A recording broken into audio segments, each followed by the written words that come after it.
I want to finish up.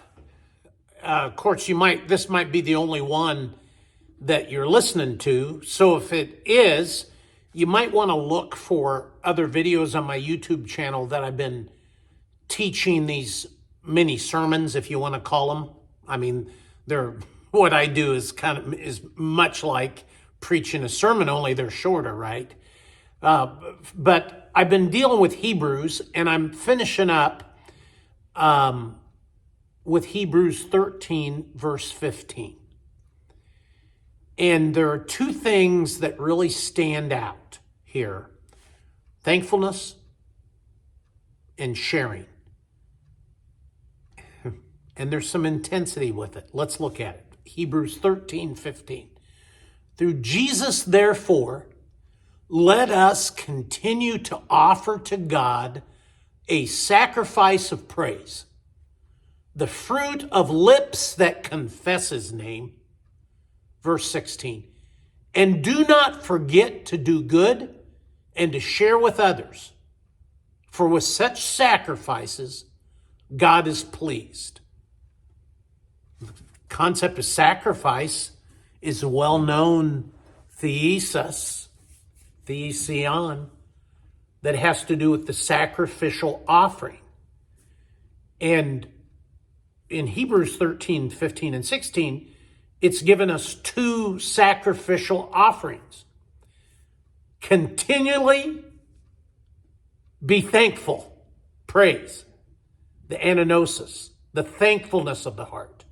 And the fruit of our lips, the fruit of our lips meaning that chasm in our face, what comes up out of our heart that we speak. If your heart is thankful, you're going to speak words of praise. You're going to speak words of thanksgiving. And that's the concept here, that we would, even to the point of it being a sacrificial offering, meaning, even if I don't feel like it, it's going to be a sacrifice of my praise. I'm going to offer to God. I'm going to confess his name. Onoma, the character. The confession is that idea of acknowledgement to the point of it being a covenant.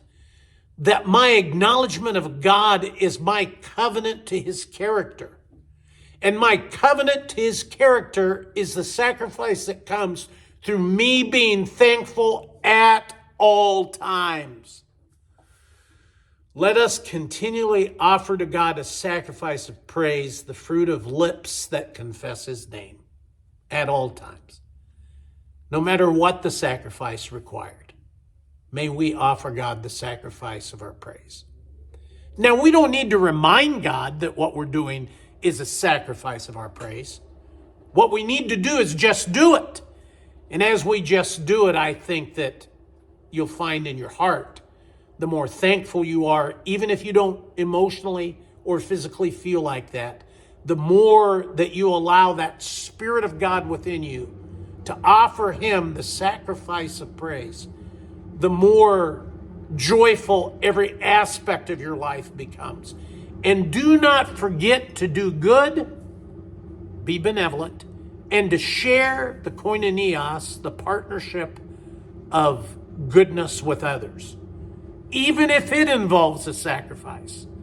For it says that God is always pleased. It gives God pleasure. It pleases him.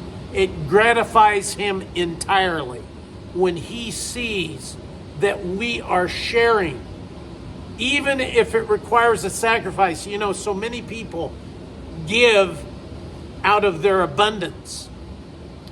And Hebrews 13:16 spells out that what we need to do is give out of our need.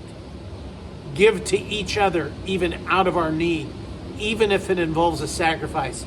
I know I reminded my boys of this always, was, mom and dad are being generous with you boys, but don't think it's out of our abundance. We're sacrificing to provide this, so that your expectation is not in your parents, but is in God. That's what I always tried to underscore with the boys when I was raising them when they were home. Well, that idea is, I want their expectation not to be in the abundance that they see, but their expectation be in what they cannot see, in the living God. And do not forget to do good and to share with others, for with such sacrifices, God is pleased. When we give God the sacrifice of our praise by always being thankful, when we give God the sacrifice of our praise by always being generous with everyone. May God bless you. Much love. I hope you can apply this.